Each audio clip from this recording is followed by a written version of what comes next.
La restructuration de l'hôpital de Bayonne, c'est une histoire, je dirais, au long cours, qui est partie de très loin.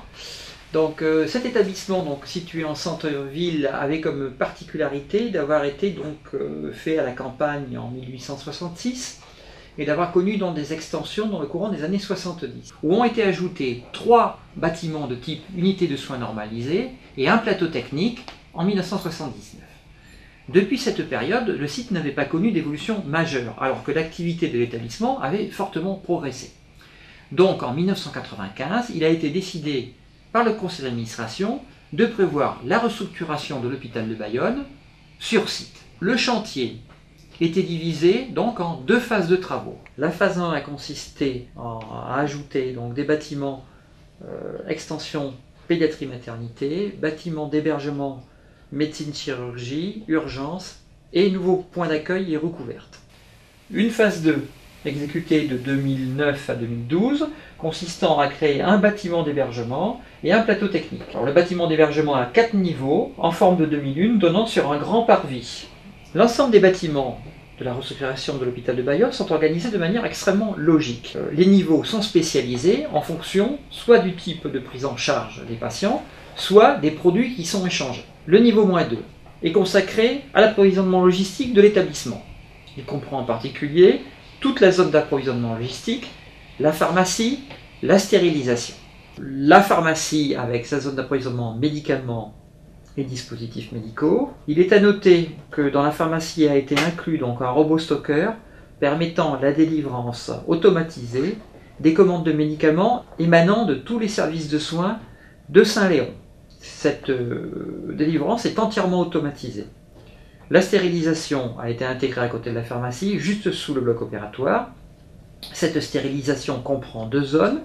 Une zone propre en liaison directe avec le bloc opératoire, dans laquelle sont situés essentiellement les autoclaves de traitement des boîtes et des instruments du bloc opératoire, et une zone dite salle de nettoyage et de machines à laver pour l'ensemble des instruments qui descendent du bloc opératoire. Chacun des éléments propres et salles étant relié directement par un monte-charge dédié au bloc. Le niveau -1 est consacré intégralement à la prise en charge intensive du patient. Près des urgences, nous trouvons essentiellement un grand service de réanimation composé de 3 modules d'hospitalisation selon la gravité de prise en charge des patients. Ces modules comprennent chacun des chambres individuelles équipées à neuf avec des bras anesthésiques complets et des systèmes de levée automatisés des patients permettant de simplifier très fortement le travail des personnels. Le bloc opératoire comprend, comme tous les blocs opératoires, une gare d'entrée pour les inductions des patients, un très grand arsenal, une zone de tri, 4 modules d'intervention, chaque module étant composé de 3 ou 4 salles d'opération qui ont été entièrement reconfigurées à neuf, que ce soit au niveau des éclairages, que ce soit au niveau de l'informatique, des écrans ou des tables d'opération. Donc là, vous pouvez voir une intervention à caractère de chirurgie urologique.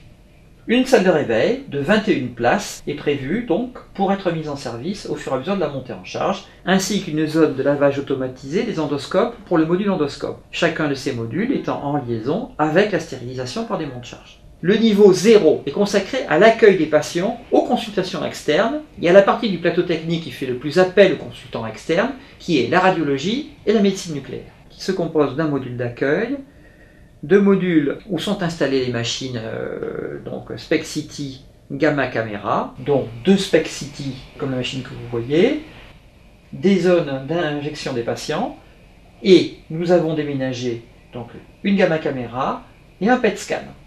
Au niveau 1, nous trouvons essentiellement des services afférents aux activités de médecine. Le niveau 2 est consacré essentiellement aux activités de type chirurgie. Le niveau 3 sera consacré aux activités de cardiologie dans le cadre du GCS de cardiologie Côte Basque. Et le niveau 4 sera consacré exclusivement aux activités de cancérologie et d'hématologie, avec en particulier un service d'hématologie fermée, tout à fait original en conception architecturale. Tous organisés selon le même schéma, avec une salle de soins et un PC infirmier centraux desservant 2 unités d'hospitalisation. 3 parkings installés parking P1, P2 qui sont à l'entrée de l'hôpital, donc nombre de places installées 250 places. Ces deux parkings sont régulés, donc parking de proximité, vraiment à usage circuit court, consultation et visiteurs. 80% des visiteurs et usagers ne payent pas, et sur les 20% restants, 18% payent seulement 1 euro. Il y avait beaucoup d'incivilité dans ce parking, ce qu'on ne rencontre plus aujourd'hui. Et là, ils arrivent à se garer du matin au soir. Ça, il y en a beaucoup qui nous disent qu'ils sont très satisfaits de ce point-là. Parallèlement, donc, nous avons un dispositif de stationnement longue durée, donc, qui est le parking de la Florie.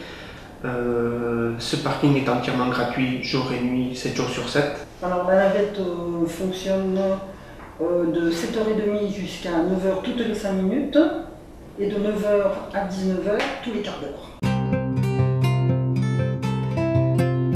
La reconstruction de l'EHPAD Bichtaeder est en cours. Nous attendons l'autorisation de lancer les travaux. Et la nouvelle Bichtaeder devrait rentrer en service au mois de mai-juin 2014. Le bâtiment Bellevue a connu des travaux cette année et doit évoluer à terme. On envisage un déménagement sur l'ancien site de Bichtaeder pour reconstruire la psychiatrie. Le service USA a été entièrement rénové l'année dernière et intègre des services de médecine et des services de SSR, y compris un étage consacré au centre Beaulieu. Le bâtiment du Daskéna doit être entièrement rénové à terme pour tenir compte des nouvelles normes de dimension de chambre des EHPAD. Vous me demandez ce que je pense du parking depuis le mois d'octobre. Pour moi, il y a une énorme différence. Avant, je ne pouvais pas me garer à l'hôpital. Maintenant, je me gare à l'hôpital sans aucune difficulté. Oui, alors il y a quelques semaines, on a eu l'occasion de visiter les nouvelles installations donc, qui sont inaugurées aujourd'hui. Et moi, j'ai été particulièrement impressionné par les nouveaux blocs et le secteur de réanimation. Et je suis très heureux qu'à Bayonne, on ait des installations dignes des centres universitaires. Et en plus, ces installations couplées avec les nouveaux locaux de stérilisation du matériel et des procédures qui sont mises en place par l'équipe de traitement des maladies nosocomiales devraient permettre d'arriver à des super résultats et donc pas de problème dans ce domaine-là. J'ai le souvenir des années 60. Il est évident que quand on arrive à l'heure actuelle dans ce hall d'accueil, on est dans un autre monde. Il est réellement une réussite parce que c'est un lieu, comme le nom l'indique, d'accueil et un lieu de rencontre. Et un endroit où l'on ne se sent pas seul. Sur le plan de l'architecture, c'est, semble-t-il, une idée assez géniale. On a réuni des fragments de l'ancien hôpital, mais d'une manière heureuse. On entre, c'est un lieu de convivialité et la présence constamment d'un personnel pour vous orienter. Ça, pour moi, je pense que c'est une réussite.